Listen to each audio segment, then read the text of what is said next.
Mother Manny. Si Mother Manny po ay mother ko siya talaga.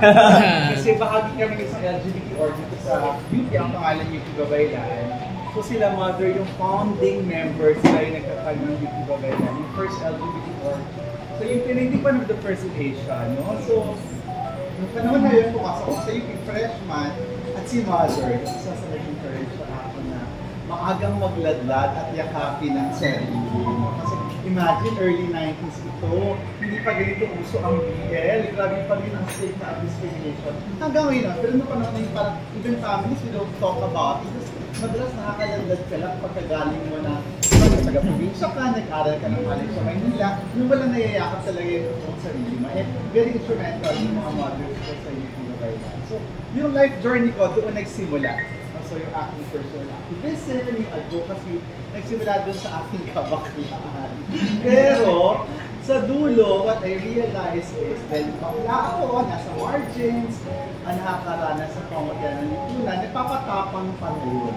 So, kaya siguro naging aktivista ako ng Palayo. Tapos, eventually, I was elected as the first openly gay of the UP Diliman University Student Council. Yeah. So, tulong syempre ng UP Babaylan. Ito yung panahon na very homophobic talaga. Naalala ko ng panahon na yan, may mga vandals sa mga poster na nakalagay, Percy Kadiri. Kasi yan yung panahon na uso yung si Kadiri cartel ng DOH. Tapos pag tinira mo, bakit kaya siya Kadiri? Dahil ba't siya?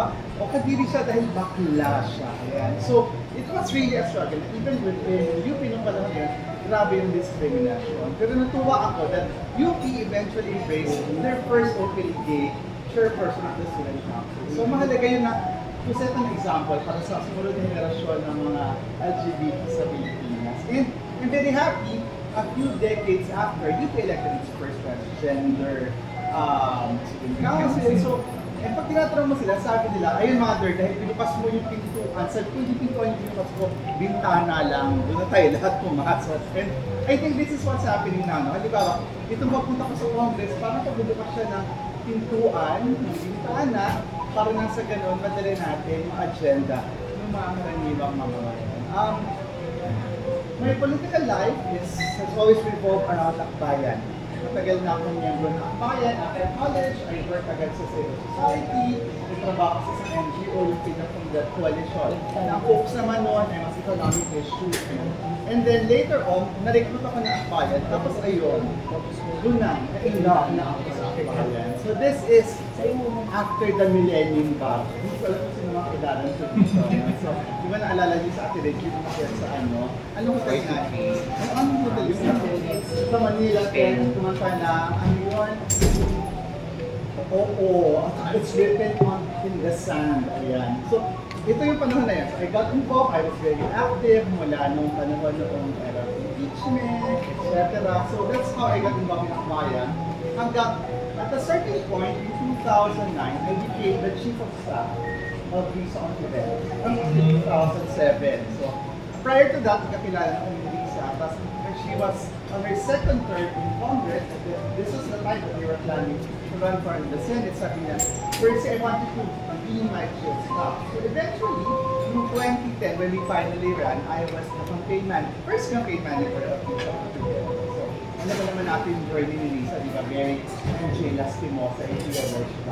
So, sumali ng 2010, natalo, lumaban ulit ng 2013, tapos finally nanalo ng 2016. So, I was the campaign manager ng first and second drive. So, the first drive, she was number 13. 1P na lang. And bagitong-bagito ako na as a campaign manager. And as a political organizer. So, after that, na-appoint ako sa National Youth Commission. So, I became a commissioner nung panahon ni Pinoy. Pag tinanong ko yung aking younger self, kung bakit I asked myself noong 90s, magtatrabaho ka ba bakla sa gobyerno? Parang unimaginable yun for me. Pero when that time came, nung panahon ni Pinoy, yung panahon ng reforma, ganyan, so this is a good time to work in government. So I became part of NYC.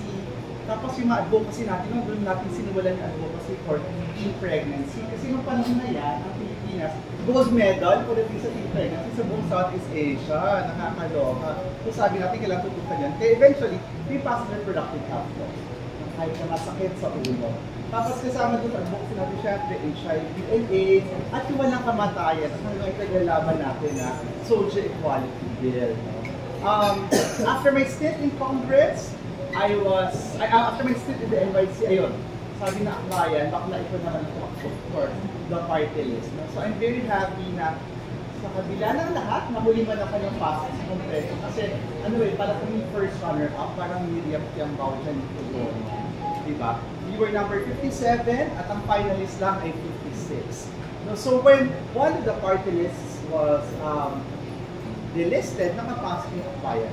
So ako yung pinakabagong miyembro ng Kongreso. September 25 tayo nag-hook.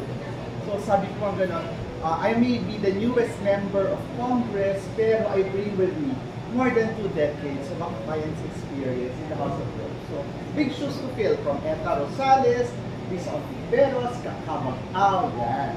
So as a Kongreso tayo ngayon, at pagpasok na lang natin, ang dami na nangyayari, pumasok sa gitna ng Quadcom, pangalawa sa Quadcom ay Dr. Duterte. So, we also filed some landmark bills. Sa tingin ko mahalagang pag-usapan. Isa dito yung Kian Bill. Isa yung unang piece of legislation na final para hindi na maulit yung nangyari kay Kian. Kasi iba pa mga bagets.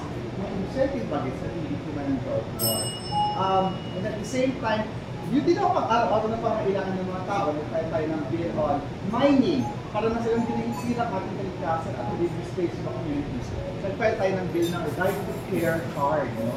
Itong right to care card, ito yung pandemic kasi, I had a friend who got sick.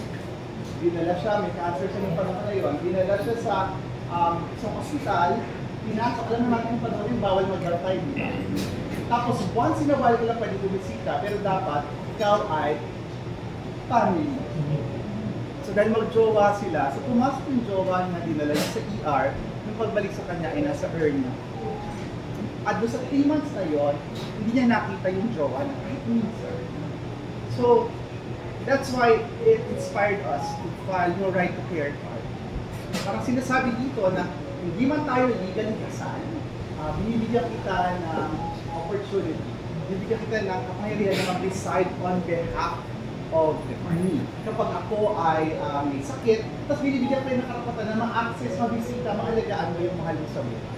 So, ito inilaban namin sa QC, nakakatuwa sa report ni Mayor Joy, bongga-bongga sa QC kayo. Kung may mga jowa tayo at taga-QC, mag-right to care card kayo. So, we want to make it a national legislation. Hopefully, we can do that. Yung pinakabago at pinakamakinay, itong mindful parking, no, nakakaloka. I'm sure mas alam nyo, ang dami palang insidente nung gano'n.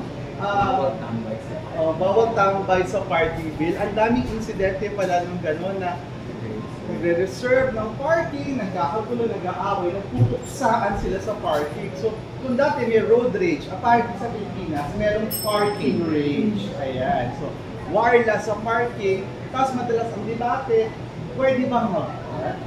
Or bawal ba magpa-reserve? Ayan. So, sabi natin, once and for all, isettle na natin ang debate, sabihin natin, actually, bawal. No? So, with this bill, gusto natin na i-penalize para sa akin, mga violate ng ating bawal tambay sa parking law should it become a law. So, ultimately nagkakabalihan ng lola nyo ngayon. And then, yung pinaka-reset na final namin, yung bawal ang judgmental bill. Yung bawal judgmental bill, it removes the strict dress codes sa mga government offices na nag-access yung ating mga kababayan ng social services. So, hindi dapat na i-require na nakasapatos, nakapantalon, nagka-access ng social services, hindi sabihin, nangangailangan, nagdarapot. Pero minsan, hindi sila pinapapasok kasi hindi daw proper attire. So, yan yung ating bawal judgmental bill. Hopefully, this will amend yung maraming mga policies sa mga government services na pinagbabawalan, hindi nakagigis ng mga kababayan natin sa kanilang standards na makakuha ng services. So, at lahat ito, ginawa natin in the last 2 weeks. Nakakaloka, di ba? So tayo ay nakahabol, no? So, yung 2 taon, mahigit, almost 3 years na nawala, ay hinahabol natin dito sa remaining days natin na tayo ay nasa Congo. So, ang nasa harap po ninyo ay isang baklang kongresistang naragi. Pero lumalaban. Ayan po. Kung meron po kayong tanong tungkol po sa mga bills na ipinay po ni mother sa house, or meron po kayong mga personal na question tungkol po dun sa kanyang journey, pwede po natin siyang pinahin. Sino po ba close po?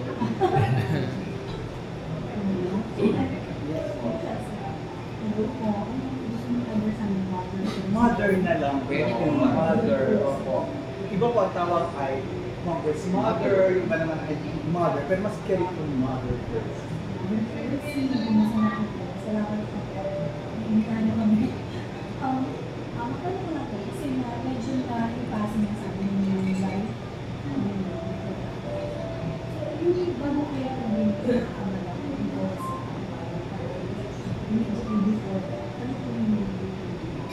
Well, I grew up, kasi probinsya na akong girl, so I grew up in Beverly Hills, sa Cabanatuan, sa Barrio Last, sa Barrio Last, taga Mayapep, sorry, Cabanatuan City. So I still go in that keeps me grounded. So bago yun, ayun, so kami, ang tatay ko ay isang, kami po ang mga isang public school teacher.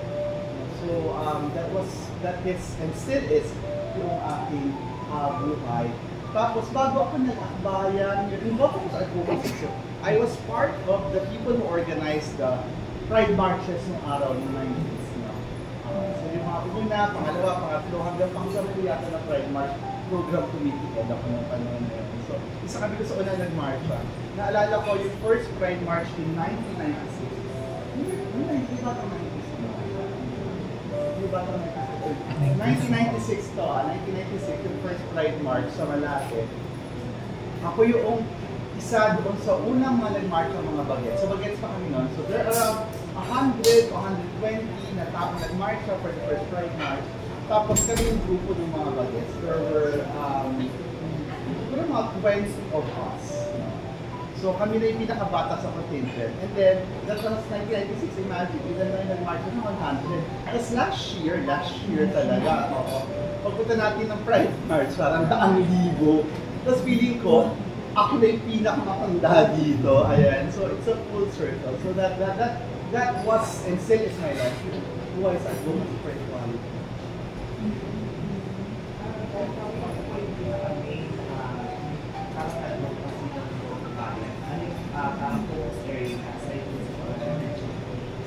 Lagi naman yung focus ng parent is for equality, para sa pagkakapantay-pantay, hindi lamang sa karapatan, kundi pati sa mga oportunidad tulad ng kabuhayan. Kaya kayo isang bill na lagi pinapile ng akbayan sa Kongreso, yung makakabalik tayo ay yung security of tenure. Kasi sabi natin, dapat ang endo hindi normal. Kasi yun, parang yung endo nagiging normal na sa buhay ng mga bagay. So, di ba parang tanggap na ng mga tao na gano'n talaga hanggang 6 na buwan, hindi na ako na 6 na buwan, hindi ka na sa trabaho kasi hindi ka ma-regularize. So, isa yun doon sa gusto natin tutusan, katiyakan sa trabaho. At finally, pagbawal na yung endo na yan. Kasi hindi tayo naniniwala doon sa sistema ng endo. Dahil diba, kasi nasabi nila na, kaya yan contractual kasi hindi yan essential. Pero diba, halimbawa, sa isang fast food, yung nasa-serve sa atin, hindi sa essential, hindi sabihin, may linggo na pwede walang serve, may linggo na walang cashier, may linggo na walang kitchen. Meron din sa mga boutique. Hindi essential yung sales clerk, dapat may mga linggo na wala kang sales clerk sa boutique. So essential siya. So bakit siya contractual? Bakit 6 na buwan lang? Bakit walang katiyakan sa trabaho? Kaya ganyan. So isa yun sa pinakamahalagang itututukan natin sa trabaho at katiyakan doon sa trabaho. Siyempre mahalaga rin sa atin yung usapin na equality in terms of rights. Kaya nabanggit pagkakapatid-patay para sa LGBT, para sa kababaihan, yan, para sa mga nasa marami ng tagalunsod. Pero sa dulo, yung pangarap natin dito na hindi ko na dapat may access ang bawat isa sa social services. Na hindi utang na loob ng taong bayan sa mga politiko yung servisyo na kukuha nila. Halimbawa, health service, di ba ngayon parang pag may sakit ka, lalapit ka sa congressman para humingi ng guarantee letter. Pero hindi ba dapat ay dahil ikaw ay nagpo-contribute sa PhilHealth, nagbabayad ka ng tax, kahit na hindi ka regular income taxpayer, ikaw ay nagbabayad, bumili ka ng mga bagay sa grocery, may bag ka, hindi ba dapat cover ka ng universal healthcare? Hindi mo utang na loob yung service na. Kasi di ba, kaya ngayon maraming mga Pilipino nasa abroad, patuloy nila ang mga ibang iba doon. Kasi doon siniseryoso ng gobyerno yung kanya social services and social benefits, social protection para sa bawat isa. So yan yung gusto ko tutukan ng mga. Isa, mas maging hawak mo kayo para pumasok.